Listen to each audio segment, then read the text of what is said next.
you have a couple of different options for the next step, the easy way and the correct way.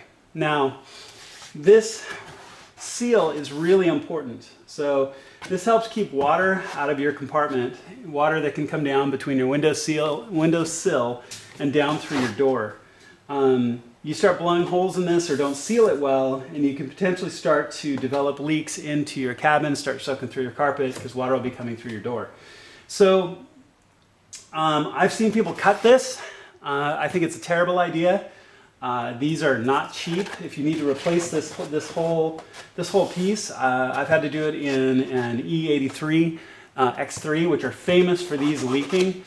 I've had to do it. They're not cheap, and it has this big rubber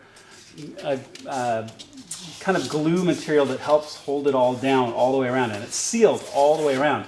Well, what we're trying to do is we're trying to get to the door actuator, so we have to get into this section right here.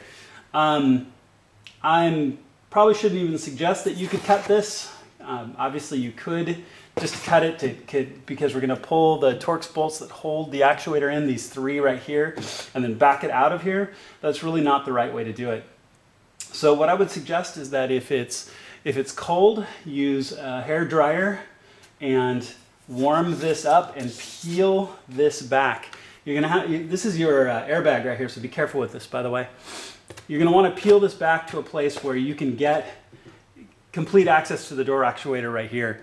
If you use that same hairdryer or a heat gun, you can heat this material back up and adhere this back down.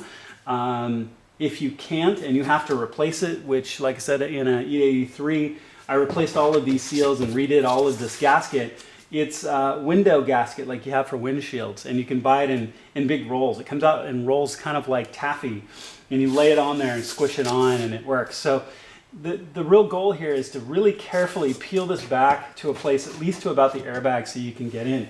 So I'm going to work on getting this peeled back, and then I'll show you how to get the actuator out, because that will be next. And these Torx bolts on the outside are T30s.